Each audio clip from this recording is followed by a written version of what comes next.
We hit infinite this month using a wide variety of decks. None of those had Leech or Shuri or anything like that. So I'm going to go over my thoughts on my climb this month, go over the top performers for me, and give like an overview of those decks. Again, no Shuri, no Thanos, no Leech. I feel like there are a ton of viable decks out there at the moment, and I'm going to bring you my top 5. The first one is Jane Jaw Baku, or Jane Jaw, but Mbaku's in there. You don't actually need Mbaku. He's fun though, and he feels like he finally has a home within this deck, because you can keep feeding him into Lockjaw, and he keeps spitting out your big cards like your Magneto, your Chavez, your Giganto, your Infinite. These can all just keep coming out of the Lockjaw. You generally want to snap with this deck when you do have Lockjaw and Wasp, because on turn 3 you can pop off with Lockjaw Wasp and maybe bring something big like your Vision, and then you slide your Vision over and whatnot. Thor is also very good here because you can get that Mjolnir. Mjolnir is incredible because not only does it buff Thor, not only can you pull it with Jane Foster, but you can feed it into your Lockjaw, so your Lockjaw can spit out a Giganto instead, almost for like 0 energy, right? So this is a really fun deck. It's been around for a while. It's not too different from days past, aside from Mbaku. You could put other cards in, you know, if you just have other big things you enjoy. I think this one is very flexible. If you don't have Vision or you don't want Vision, you can put Captain Marvel instead. This is a fine replacement. I personally like Vision more because you can move Vision out of the Lockjaw lane, giving you an extra slot. Dracula is probably the oddest inclusion in this build, but generally you're going to have big things in your hand that cost 5 or cost 6, so getting Dracula out there, you're kind of just getting these out at a discount. Maybe he ends up turning into Giganto. Maybe if you're good, he's always Infinite. Jubilee, another great card to feed into the Lockjaw to pull out something else that's big. But yeah, always enjoy Jane Jaw, so coming back to this is a lot of fun. You can play the Thanos build if you want to. Similar concept, you feed all the stones into the Lockjaw, pull big things out, and yeah, that one's good. Maybe better, but I didn't want to play Thanos. Next deck I want to talk about is this OG Sentry deck. Now, this is a weird one. For me, it has performed very, very well. I have a 0.85 average cube win rate with a 69.8% win rate with 37 wins and 16 losses. This deck is really good for me, but I have played a lot of it. If you look at global statistics, the stats are not as high, so maybe this one's a little harder to play perhaps, or maybe I just played it before everyone else started playing it because I kind of made the deck, so maybe it caught people off guard when I was playing it, and now maybe it's a bit more expected. But this is the top performing Sentry deck for me personally, aside from the Dracula dump one. This one is my current build of that deck. This one's pretty good as well if you want to try that. But this was really good for me. I love this deck. I never get tired of this deck. I think it's just these Sarah decks are so fun because you can like set up these different huge explosive turns. The idea here with the Valkyrie is it works really well with Sentry, who recently got buffed, because maybe you put the Void in the right lane and you want to Viper it over so they get -10 on that lane, but sometimes that doesn't happen. So you can Carnage to eat it, or you could Valkyrie to turn it into something that's 3 power. You turn its negative into a positive. So that's what the whole deck is trying to build around. And then we have Hood here, who also works really well with Valkyrie because you can turn the -2 into 3 power. But also on the final turn, you can use Demon with Valkyrie. So you end up playing Valkyrie, and then you follow up with Demon. So you make everything 3 power except Demon is 6 power, and you kind of win that lane. Also, we have Hazmat and Luke Cage. Luke interacts really well with Typhoid Mary, but also with the Hazmat.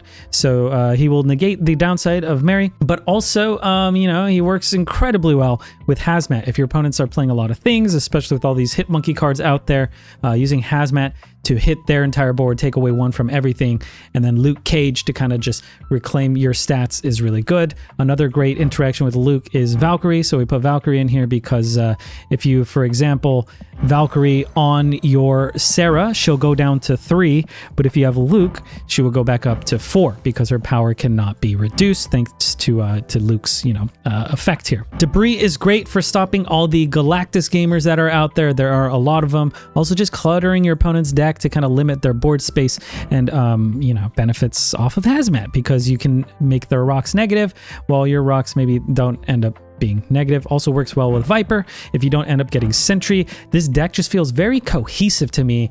And the only kind of flex card I feel like is Enchantress, but she works really well with Zabu. She works really well with Mary if you don't end up drawing Luke Cage.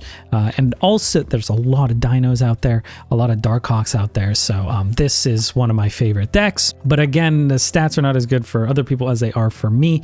But if you're looking for a Sentry deck to mess around with, this one is definitely a contender. I'm going to talk about this next deck that actually took me over the line to Infinite. It doesn't mean the other decks are worse and this one's better or anything like that. It's just this is the one that we actually finally hit it with. This is very similar to a Bastriot deck, which I will show you real quick because that was the pre-evolved version of this. So I found this list and I wanted to make a video on it. I was like, oh, this looks really cool. Bastriot, you know, Patriot, having Bast, very exciting. And it just felt incredibly clunky to me. So I was like, why not shake it up, put in Monkey, put in Sarah, because those are really fun. So we combined it and we made this Iron Monkey Bastriot list. We cut the clunky cards, we put in Sarah in here so we can have these crazy miracle turns at the end. Bast can hit like anything and you get a huge benefit. Wasp, Hood, Squirrel Girl, Hit Monkey. Mysterio ends up being 3 3/3s instead of 1 4 power and then 2 0 powers. Mystique turns into 3. Bishop turns into 3. Patriot turns into 3. Iron Man turns into 3. This is like one of the most cracked cards you can actually hit because it becomes a 5/6, but also, you know, doubles everything else within that lane. Blue Marvel doesn't get a benefit and Sarah does kind of get a drawback, but you don't really care about her power too much. It's more so her effect that you're after. So if you're able to Bast on turn 3, turn 4, hit several targets, ideally like Iron Man and Mystique, then on turn 5 you can maybe Iron Man. On turn 6 you can like Mystique, Mysterio, play a, I don't know, a Squirrel Girl and a Wasp or something like that, and you just get these really explosive final turns. It's a ton of fun. Do try it out if you have the cards. I know a lot of people don't have Bast. Bast is Pool 4 at the moment, or Series 4, but will be dropping down to Series 3, I believe, in about a week or so, at the time of this video coming out. So if you're watching this and Bast was already dropped down, you know, definitely take this one for a spin.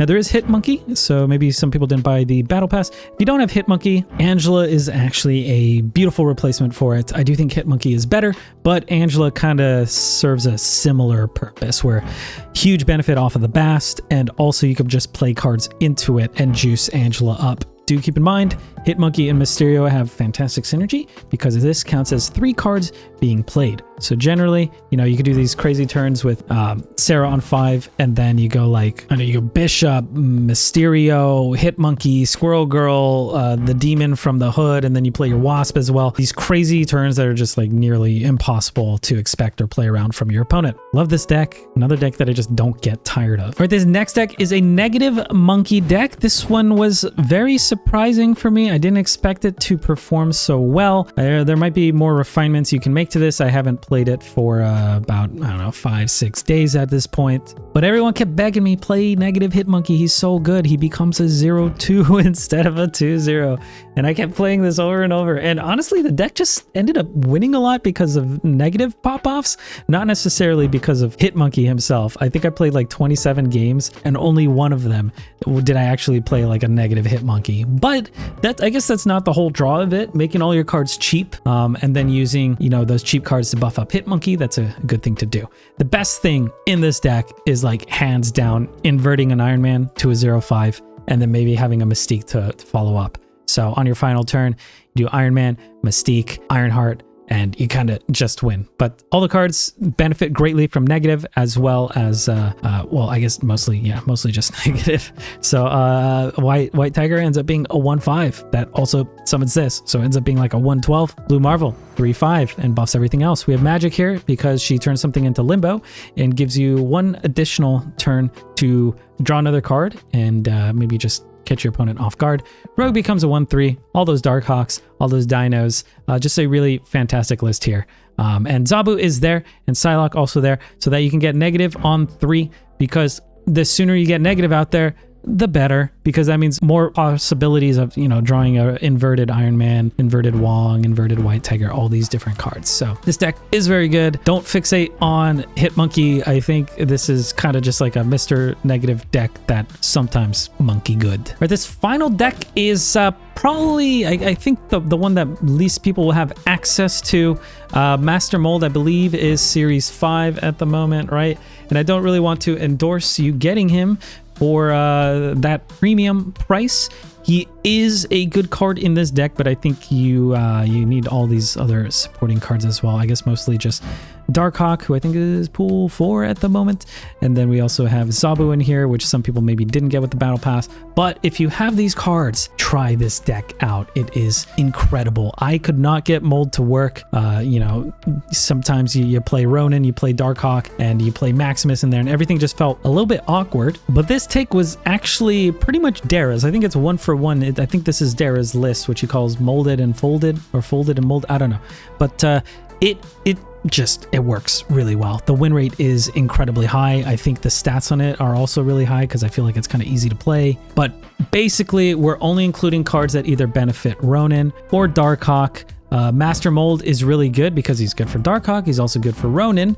You don't want to put things like Black Widow, because Black Widow gives him a 0-cost card instead of drawing a card, which, sure, maybe they don't draw the card and makes your Darkhawk +2, but it'll make, you know, Ronin a little bit less powerful because they're going to be able to dump this 0-cost card out of their hand. So instead of them drawing a 4 or 5-cost card that maybe they can't get rid of, they're drawing the Widow's Bite. Baron Mordo is like a really fun card that you might think would go quite well with Ronin. However, if they're drawing a card, it makes Darkhawk smaller, which you don't want them to do, right? So that's why we're being very particular with which cards we include. So we got the Master Mold, we got the Korg, and we got the Rock Slide to all make Darkhawk a little bit larger, and maybe to just put some things in your opponent's hand that they don't want to dump. Then you hit them with the Ronin. Some cool things you can do: Sarah on 5, and then on turn 6 you can go Ronin Mystique if you know their hand size is going to be large. Or Sarah on 5, and then Darkhawk becomes 3, Mystique becomes 2. You could also play a Korg or play a Master Mold for 2 additional power, play a Lizard. All these different possibilities. Or maybe you just Darkhawk on 4, yeah, Ronin on 5, and on 6 you just Doom, because sometimes Doom just wins it. Always a great card.